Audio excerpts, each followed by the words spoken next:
Hi everyone, you're welcome once again to my YouTube channel. This is Lifestyle with Tinu Smith, and we're once again back here with another beautiful topic for today. Today we're going to be looking at the importance and the impact of women empowerment. I know that a lot of people are saying that we are having too much focus on women and what is happening to our men. Of course, I agree that we need to also focus on the boy child and also invest in our men. But even at that, I believe that we have not even scratched the surface when it comes to women empowerment. Even though we see a lot of women gathering, we see a lot of finance coming up for women, we see a lot of opportunities coming up for women. But I tell you, it's been a long haul for women in Africa because we see the opportunities that come to them is so little over the years. It's just of recent that we need to see, a lot of focus on women in Africa and empowerment packages are coming their way. So I don't know why people are feeling that we are focusing too much on women and we are neglecting the men. I agree that we have to balance it, but then I still agree that we've not done enough when it comes to women empowerment. So I was reading somewhere on LinkedIn this week, somebody was saying we should stop raising money for women empowerment, we should focus on the boy child. But I believe that what we need to do is make sure that it's equity. Both sides are taken care of. The boys are taken care of. The girl child is also being taken care of. Then if I do my part and you do your part, then everything becomes wholesome for both sexes. So today we are looking at women empowerment and the impact it has had so far in our communities in Africa.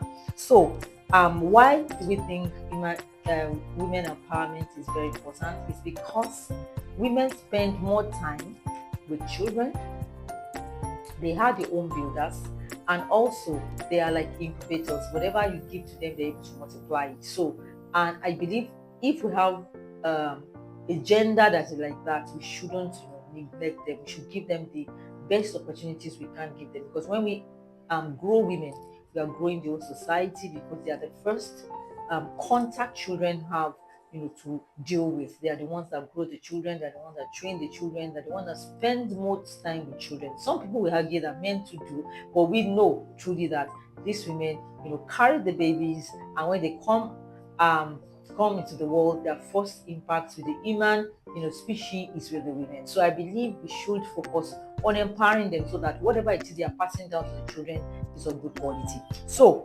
why do we think women empowerment is important? And what does it even mean to empower women? So women empowerment means giving women the rights, the power, and the opportunity to control their lives and influence the society. They are one of the most important gender that influences the society, because like I said, you always have the first impact on the children. And it's also about equity, it's about equality, it's about inclusion for women and access to opportunities. And definitely it's not competition. We're not competing with the male gender, but we're saying empower the women so that the society can be empowering. Women raise families and they help communities to rise when we invest in them, and nations rise with them as they rise also. So that is all about women empowerment. So that is why it is important, because when they rise, they also move the society forward with them. So what are the importance of empowering women? Number one is to promote gender equality. We see a lot of opportunities come to men much more than women. That if you want to argue with me, you could say it's not true, but it is true. We see even in the workplace, when promotions happen in workplace, you see men are quickly promoted than women. They have to do 2 times or 3 times of what a man would do before they get their promotion, and they have to always seek for validation and waiting for people to actually put them forward. But now we are raising women that will find their voices and be able to stand. If they have the same skill as the men as, then they definitely will be able to also vie for the position that the men are going for. So number 2, it boosts education and knowledge. When we invest in women, educate women and build the society, which also reinforces the power they have on building homes. So the importance and impact of women empowerment cannot be put down, or cannot be seen as something that is not important, because it's very important to the growth of our society. Okay, so what are the impacts that we have when we actually empower women? It brings equality and justice to the society. Every woman deserves equal access and opportunity and deserves to be respected. Number two is that it brings education and knowledge. Empower women are better equipped to uplift families and communities. Number three, economic growth. Women's participation boosts productivity and innovation. I've seen over the time when you invest women financially, you find out that they're able to double whatever or triple whatever you've given to them because they are like incubators. So it is important to invest in women. Then leadership and influence. When invest in them, it helps them to grow in their leadership, helps them to increase in their influence. Women leaders bring empathy, to whatever it is they do. They don't just lead people; they lead with empathy. They lead with creativity, and they always love to collaborate with others. Then number five is community development. Empowered women strengthen the community. They bring unity and social progress. This is very important. So when we do all this, it brings a ripple effect into the society. We find out that we are not loop-sided. We find everything is balanced out because we are also empowering our women. And it's not only for women living in the urban areas. What about the women, the underserved women in our communities that do not have access to everything I've just said now because they are overlooked? They are the minority, call them the minority, because they don't have the opportunities that the women that actually go to school and are educated do have. So that's why we cannot stop empowering women, because it's not just about the women in urban cities that are able to go to school. What about the ones that are frying gari in the villages that do not have access to education? So we need to keep doing that, including them in the opportunities that are available.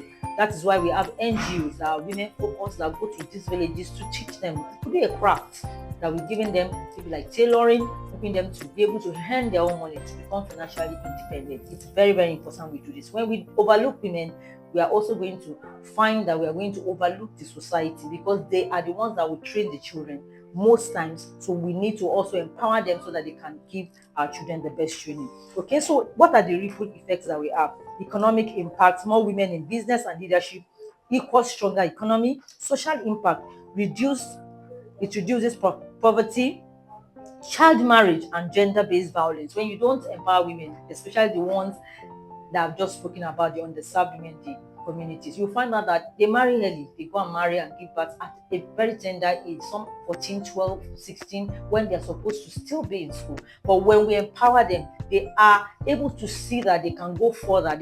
Their visions are brighter and becomes bigger. They see themselves beyond their locality. So that is why we need to invest in them. Then there's family impact: healthier homes, better education for children.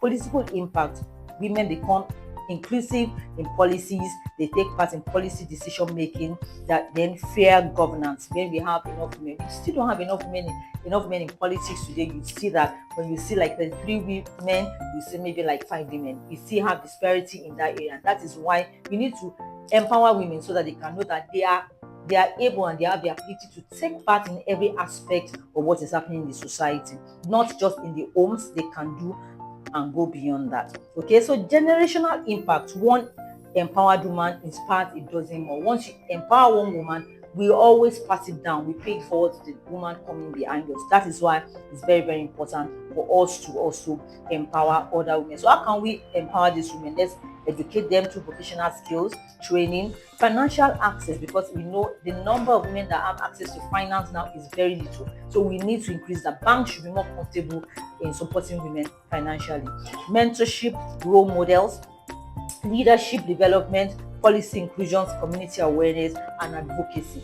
We need to do this to also help women to be empowered. So in conclusion, today, our call to actions is empower one woman today. Mentor one woman today. If you are watching me, support one woman today. Invest in her. Advocate for fairness wherever you find a woman. Remember, empowered woman multiplies what you give to them when you share whatever it's of benefit in the society. So today I'm going to end with this: that when women rise, humanity also rises with them. So let us empower a woman today. Every woman that comes across your path, let it always be in your mind that you have to be part of their growth and empower them. Thank you for watching. See you again next week when we come with another beautiful topic. Have a lovely, lovely day. Bye bye.